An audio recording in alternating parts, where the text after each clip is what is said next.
Yo, what is up, YouTube? I've got a special video for you guys today.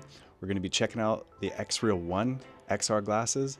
We've got a scenic one today. I'm in Napa. Once again, I'm Cameron, and this is Gamer vs. Tech.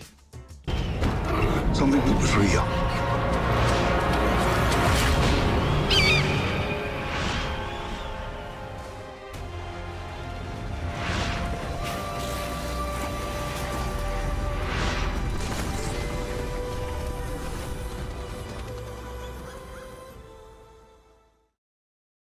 All right, so let me start off by saying we're doing things a little bit different today.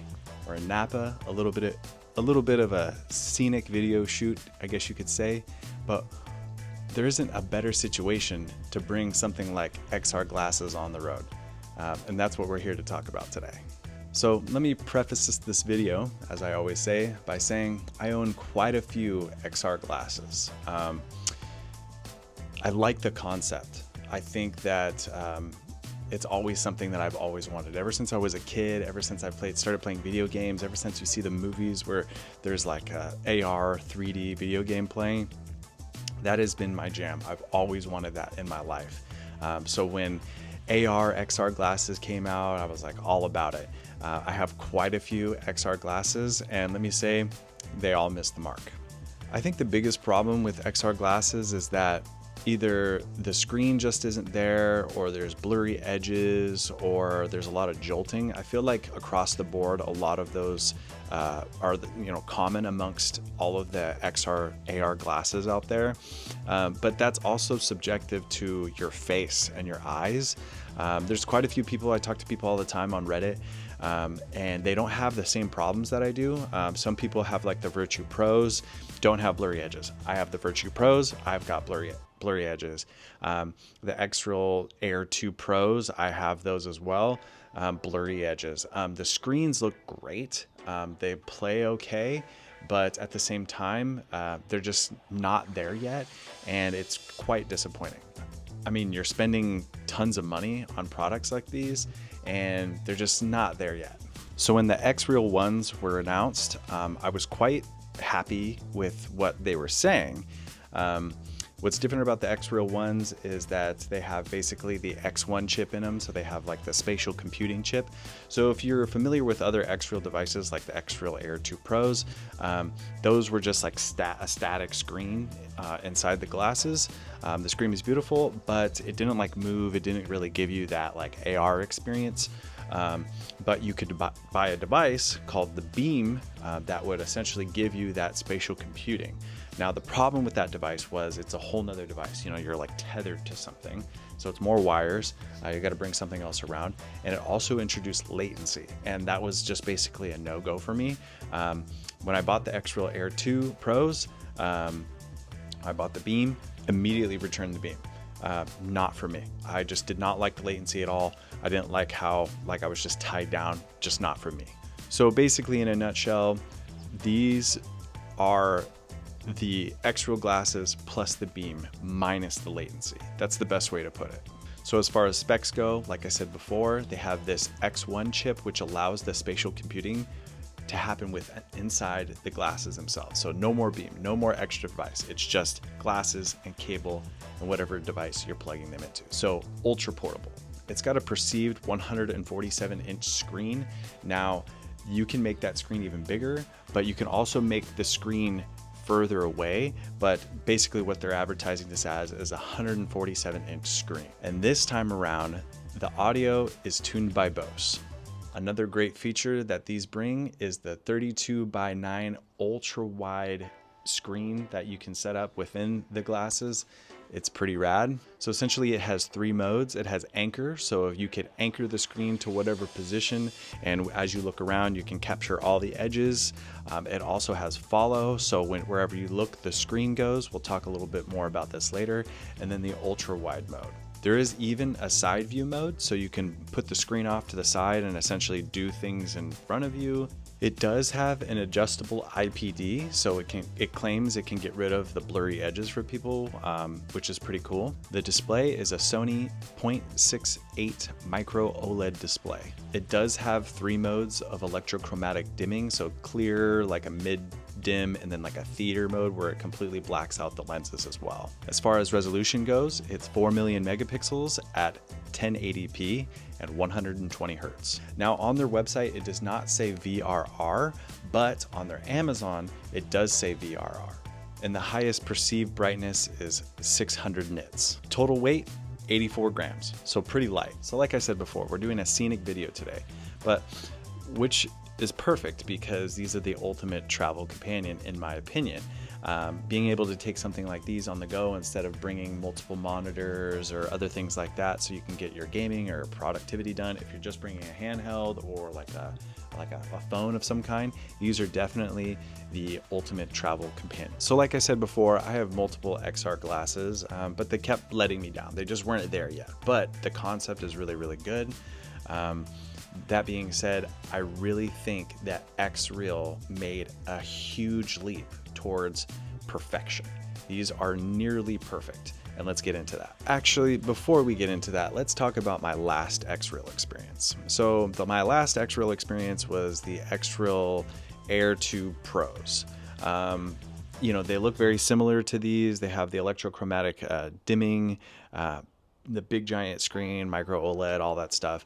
But the problem with those is that the screen was static, and the problem with a static screen is, you can see my face right now. This is a perfect example. Just me slightly moving, the screen is jolting, and it is absolutely horrendous. It's just not something you want to do, especially when you're gaming or just trying to be productive. You literally have to keep your head still every second so that you don't, even that minuscule head movement I just made, if you're doing stuff like that while you're trying to be productive or game in general, it's going to completely throw you off. It's not really something that you want to do. Some people, they don't have a problem with it, but for me, it's just way too distracting. My ADD is just not for it. So my last XReal experience was not great, but at the same time, I felt like they were built very well. The screen was obviously beautiful, but I just couldn't get past the jolting. And like I said before, the beam device was, in my opinion, absolute trash. It just introduced so much latency. It was not my favorite thing for gaming. And then, like I said, it's like having the glasses on, connected to something, the beam device, connected to your device. And it was just not the way to go. I was just not for it. So like I said before, I have multiple XR glasses. I have the Virtue Pros. I have other XReal glasses, the XReal Air 2 Pros, and then now I have the XReal ones. So when I heard about the XReal ones, I thought, okay, this is their last chance. This is XReal's last chance. If this doesn't go through, then I'm gonna return them, and then I'm gonna just wait until like the new Apple Visions, you know, the second iteration that are being promised, and I'm just gonna wait because they're just not there, and it's just a huge waste of money because these aren't cheap. They're $499 without the prescription lenses or anything like that. So you know, I'm not gonna waste any more money on XR glasses. I would love to, but it's just not there. So when I heard about these, I heard about that they have the spatial computing inside. I don't have to have the beam device anymore. It's only 3 milliseconds of latency, which is perfectly acceptable for gaming. So I said, you know what? I'm going to give it one last shot. And let me say right now, oh boy, did they deliver. So let me talk about the likes.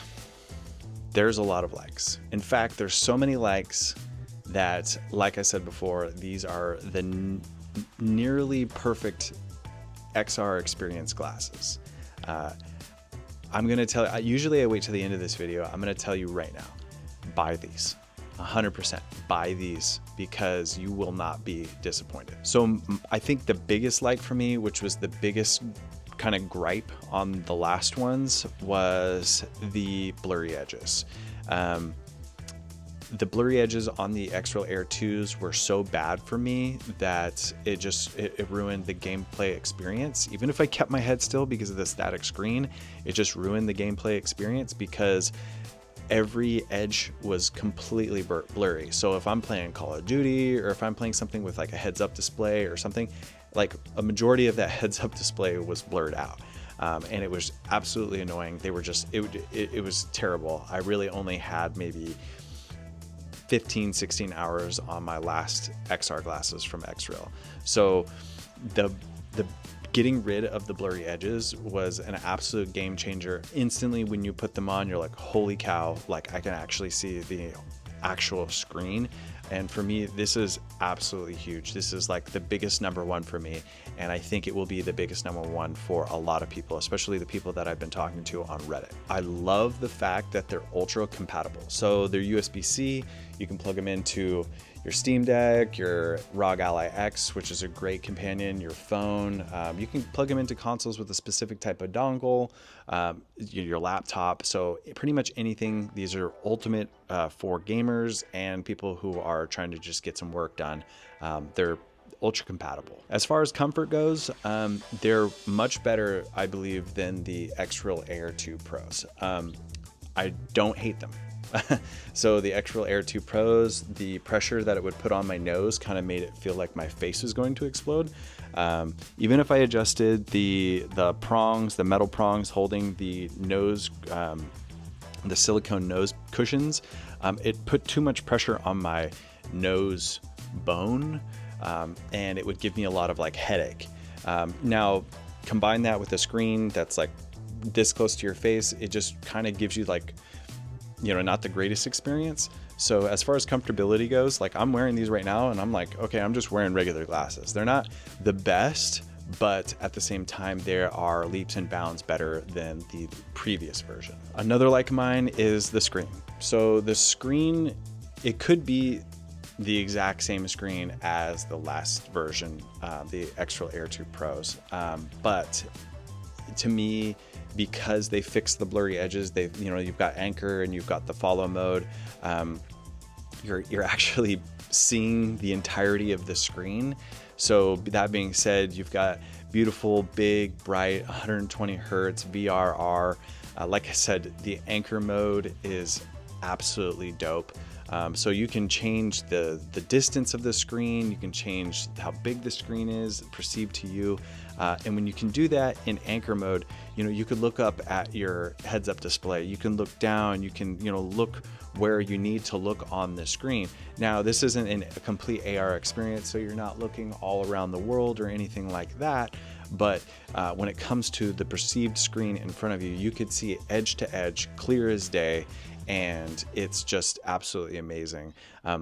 The other biggest gripe that I had was, as I said before, with the XReal Air 2 Pros, was the jolting. So the fact that the screen was just static and it just moved wherever you moved. It moved every little micro movement of your head.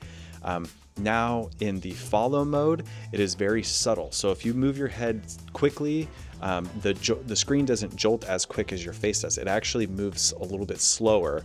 So it just feels more natural. It's more comfortable. It doesn't hurt your eyes. It doesn't make you feel dizzy or anything like that. You can focus and unfocus very quickly because it just the way it moves, it's more subtle.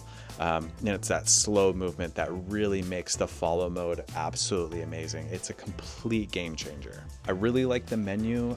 So obviously if you're trying to change modes, you want to put it in follow mode, you want to change the brightness, you want to change the different type of audio mode, just so many things. The menu is very intuitive, it's very clean, it's very simple. There's tons of options. These things get super bright. These things can get super dim. You can also change like I said, the electrochromatic dimming on the screen. So right now, since these aren't actually plugged in, it's clear, and these feel just like regular sunglasses to me. But when you want to put them in the darkest mode or theater mode, I mean, they get dark. It's pretty rad.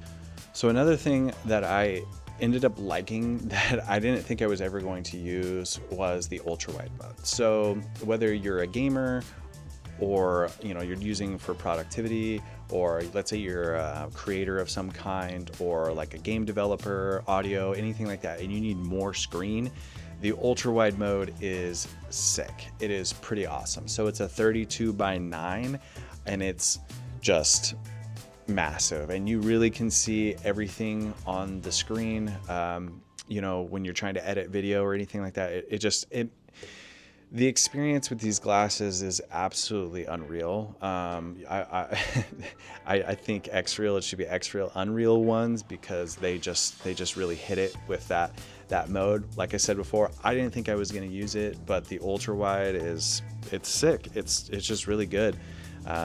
So if you're on the road and you need multiple monitors, don't do it. Bring these instead, because I think this is it. I think this is it for creators and people who are doing a lot of editing. We can talk about the build quality. I like the build quality. Like I said, the XReal's like build quality has never been bad to me. The lenses were great. The frames are really great. The comfortability was a problem, but when we're talking about these, it's a 9 out of 10 in my opinion. These feel like sunglasses. They're only like 84 grams. They're super light. I don't feel like I'm wearing something super heavy, which is kind of defeats the whole purpose. So if you're wearing something super heavy, you're not going to wear them for a very long time. I can wear these all day long. 100% honesty, I really don't notice them that much compared to like regular sunglasses. I usually wear like pretty big sunglasses anyways, but the build quality, they're very sturdy.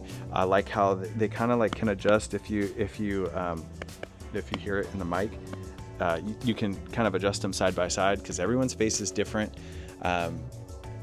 You know, the speakers. So these are Bose tuned speakers. The last XReal speakers were not great. They, as someone else, Cyber Dopamine, shout out, said in his video, they're very hollow. Now, these are external speakers in the frames of the sunglasses or the glasses themselves. You know, they're not going to be holy cow, like I'm in a theater type of situation, but these compared to the last version, so the XReal Air 2 Pros, I think are miles better. They sound less hollow, but you know, there's still a little bit of that there, but it's much better in my opinion. They don't sound like toys. You know, this sounds like an actual device that I paid $500 for. They don't have crappy sound. And I think the Bose iteration of these tuned Bose speakers, it really does show. So, you know, that and combined with the build quality, I really think this is like a huge leap forward. So let's talk about dislikes. I only have one. That says a lot. You know, normally I try to like nitpick things, you know, for glasses that weigh 84 grams or have like a cable connected to them. So, you know, these aren't wireless or anything like that. I think they nailed it. I think they absolutely nailed it. But there is one dislike I have, and I will say it's not contained to this device. So every XReal device that I've had is the case. The case it's not like a bad build quality. It's just, I feel like it's not big enough. You know, like, yeah, you want it to be like the size of a sunglass case. I get that part. But I always have a hard time putting the glasses in with the cable at the same time. Now, I'm one of those people where, you know, I want to keep my device running great. I don't want any scratches or anything like that. So when you set these inside the case, you know, I feel weird putting anything else on top of the glasses physically, like aside from like another compartment or something like that. Because like when you put these in the case, you're like, okay, where can I put this cable? You can put the cable loosely in there, but it's going to touch your lenses, you know, whether if you have them, you know, this way facing up, it's going to touch these lenses. It can potentially scratch the lenses. If you have these facing down, you definitely don't want to scratch these lenses on the inside. So sometimes I would take like the microfiber towel and I would just kind of separate or partition the glasses from the cable. And if you do that and you don't have it, it's like Tetris. If you don't do it the right way, then the case doesn't close all the way. So every time I get an XReal device, the case kind of changes like a little bit, but then that means I have to like find another way to get everything to fit inside. I just feel like when they did the case, they were like, okay, like this is how you do it, or this is how we do it. But then once you undo it, you can't remember how they did it. And you're just kind of creating your own, you know, way of putting stuff in there. So, you know, how I did it, and you'll see it in the video, is it's just, you know, that's what works for me. But I just really wish that there was like another compartment, or even just like a little strap in there that securely held the cable at the very top of the case, so that I didn't feel like the cable was going to scratch my glasses. Because once again, these are $500 glasses. Like if I scratch these, I'm gonna be pissed. And if I scratch these because the case is designed poorly, then I'm just gonna be pissed at XReal. So I hope XReal sees this video and maybe listens to other people, because I know I'm not the only one. I really hope that the next time around when they make this case for another device, they make a case to where there's like a pocket or a sleeve inside the top that the cable can go in, and that I can just literally put the glasses in, put the case in, or put the glasses in the case, put the cable in the case, and shut it. It shuts perfectly every time, and I do not have to worry about scratches. That's my one dislike, and that says a lot. I mean, XReal, once again, I hope you see this video. I hope you guys can see that you guys are really listening to people, and it shows. This shows. This is it. These are nearly perfect. 9.5 out of 10. But the case, fix the case. If you fix the case, I think everyone's going to be buying these glasses. So like I said before, buy these. I think you will not be disappointed. I've talked to several people on Reddit about these glasses and other glasses, and a lot of people, I think their biggest complaint is the blurry edges. For the blurry edges and the elimination of the blurry edges with these, buy them, because you're not going to have that anymore. You have the ability to see the entire screen. You can change the distance. You can, even in follow mode, it's amazing. Like I said, they should change the name to XReal Unreal ones, because these are unreal. This is exactly what I wanted when it comes to XR glasses. So truly, I think that XReal nailed it with these. I do believe that if you spent the $4.99 like I did, you're not going to be disappointed. I think these are for the gamers. These are for the creators. These are for the people who are editing and designing games. This is for everybody. This is for people who just want to not look at their phone and they just want to stare into the abyss on their bed. This is legitimately one of the greatest devices that has come out in a very long time for me. I think other people will agree once they try these out. None of my videos are sponsored. I buy all these products myself, so I get it. Like some people are like, oh, this sounds like one big giant ad. No, I am legitimately buying these products and I am reviewing them myself. No one's telling me what to do, but I'm telling you right now, this is one of the best purchases I've ever made. So once again, thank you for watching my videos. Thank you for all the comments. Thank you for the likes, the subscribes. We are almost to 1,000. I want to thank everybody who's supported my channel, who's given me tons of advice and help with on Reddit, on YouTube. I really greatly appreciate it. Once again, no one sponsors these videos. I buy all these things myself. I buy these things so that I can help others make better decisions and informed decisions before spending their hard-earned cash on products. So I greatly appreciate everything you guys have done for me. Let's try to get to 1,000. Let's keep it going. I've got tons of stuff coming up. It's 2025, baby. We've got some crazy handhelds coming out. I cannot wait. I'm going to give you a sneak peek at what I'm trying to get next, and that is the Asus ROG Flow Z13 2025. I think that's going to be the device of the year. That's just my opinion, but that's going to be coming soon, hopefully as soon as I can get my hands on one. But once again, thank you so much for supporting the channel. Please like and subscribe. Once again, I'm Cameron, and this is Gamer vs. Tech.